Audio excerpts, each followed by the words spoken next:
much power to vote on stuff, quite frankly, I don't think you really know a lot about, as much as we know about it. So yeah, we play against these guys every single night. We battle against these guys. We know what they say on the court. We know how they handle their teammates. We know how they approach the game, and our vote should count. Our opinions should count. Like I said, I don't think you guys know as much as we do, and I don't see why you have more power than we do. Wow. Durant on a bit of a rant. He also added that the media doesn't know expletive when a reporter asked about his coach's job security. Skip, I don't know if you know this, but he often takes on bloggers and reporters on Twitter. Now he's moved it to a bigger stage. What do you make of what he said this weekend? Stephen, as you remember, for years on this show, I often said that Kevin Durant was my favorite NBA player playing for my hometown team in Oklahoma City. And I must admit today that Kevin Durant, for me, is getting more and more difficult to love as a basketball player and an NBA personality.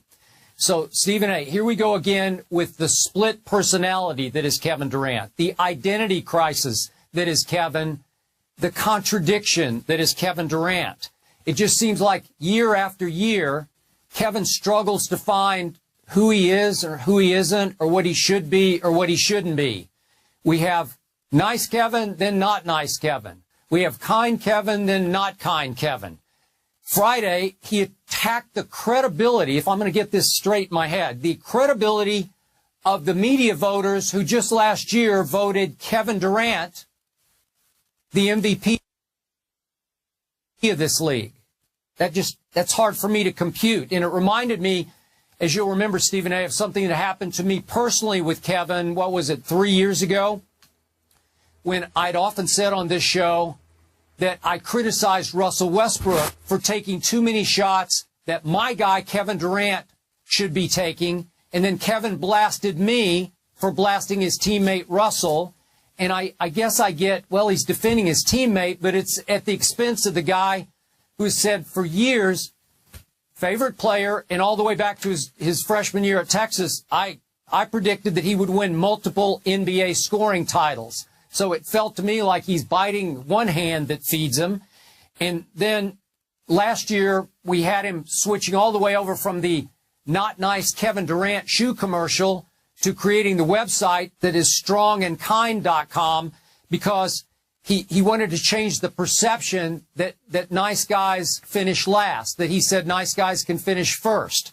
So now, to sum this up, we have a guy who has tattooed on his body 2 Bible verses, and yet last year, Kevin Durant led the NBA with 20 technical fouls. It's like a contradiction.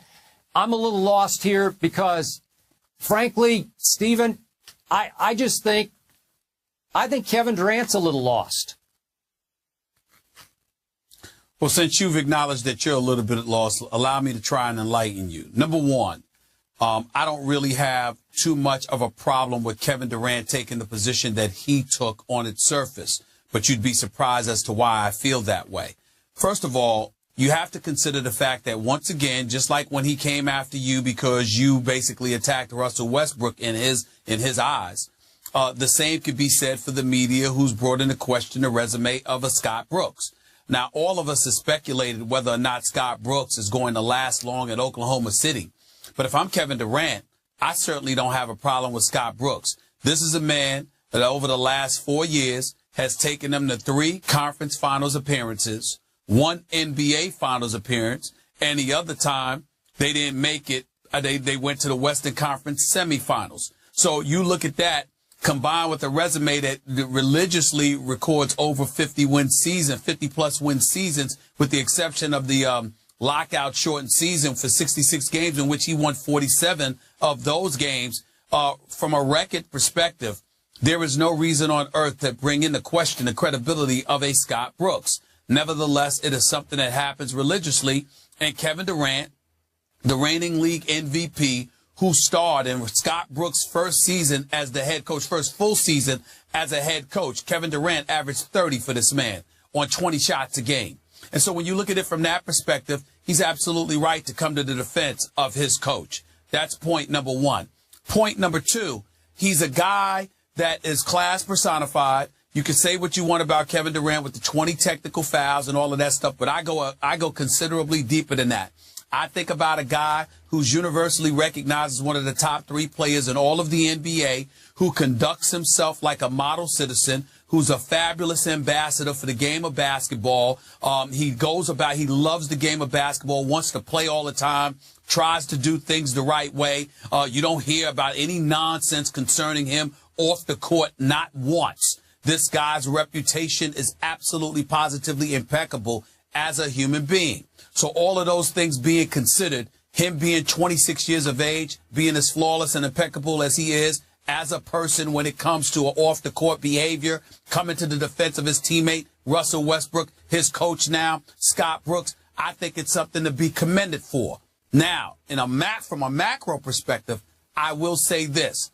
Do I think it was totally wise? No, I don't, because I think that Kevin Durant is inviting unnecessary heat down upon himself.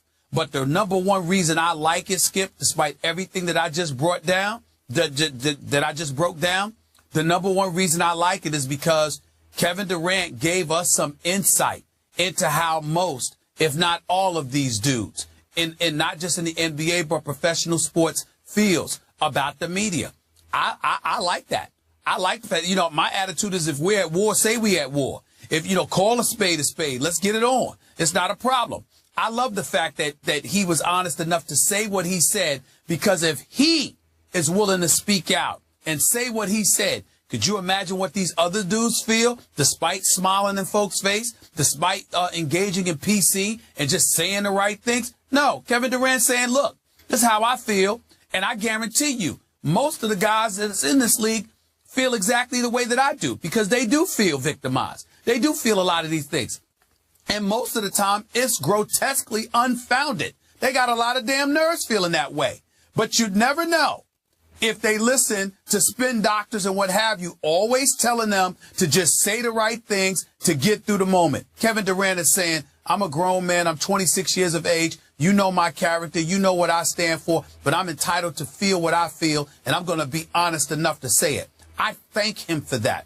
I appreciate it. He's always treated me with the utmost respect, and I appreciate that. But even if he didn't, the fact that he was honest enough to say what he says makes me feel good, because I can't stand two-faced punks, and he is not that. He is honest and straightforward, and I give him credit for that, because there's a whole bunch of dudes in professional sports that will smile in your face and talk behind your back like the wusses they are. He is not that dude. I give him credit for that.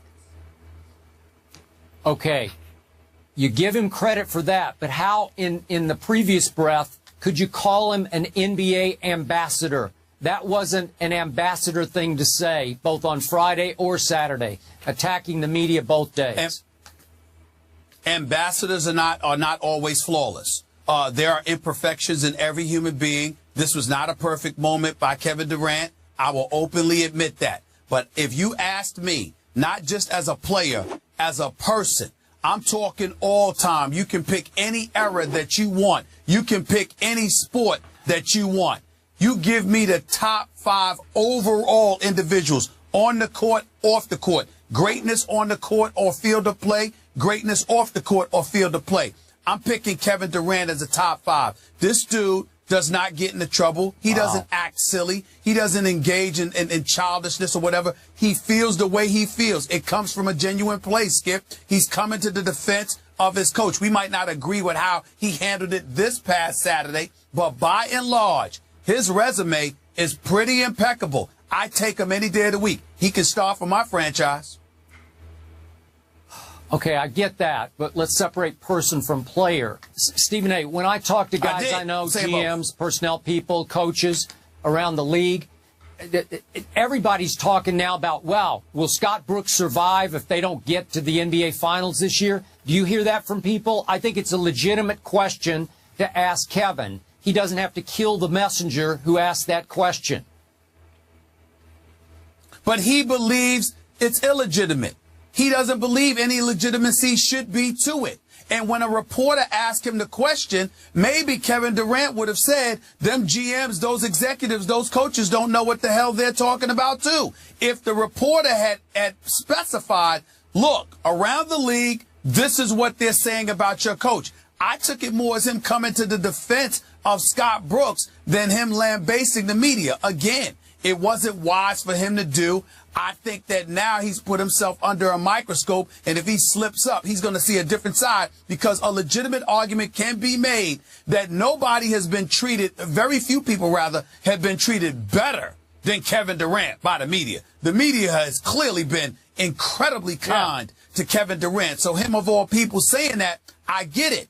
But I'm saying, what was the impetus for it? The impetus for it was him coming to the defense of a coach in 5 full seasons as a head coach after going out in the first round in 2009, 2010. They've been to a conference finals, the finals, the semifinals, back to the conference finals. That's okay, 3 conference finals. Okay. All right. Last quick point. You and I have disagreed on this before, but it bothers me a little that even last week, or it was maybe 6-8 days ago, Kevin Durant was caught in a clip that went viral on YouTube screaming an expletive after he hit a shot. I'm a bad you-know-what.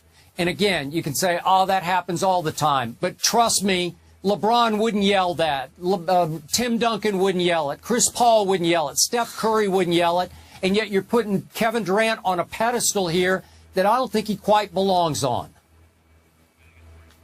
All right, Kevin Durant's thoughts again. My mic is messed up. I'll get back to you. We'll get back to this in just a moment. We'll take a break. But before we go to break, guys, let me show you this. Do you remember back in the day when we had this campaign going on? Get LeBron to dunk. LeBron shares his thoughts on the dunk contest when we return, and perhaps we'll pick it up where we left off. Stephen A., we're trying to get to you and your mic. First take back in just a few moments.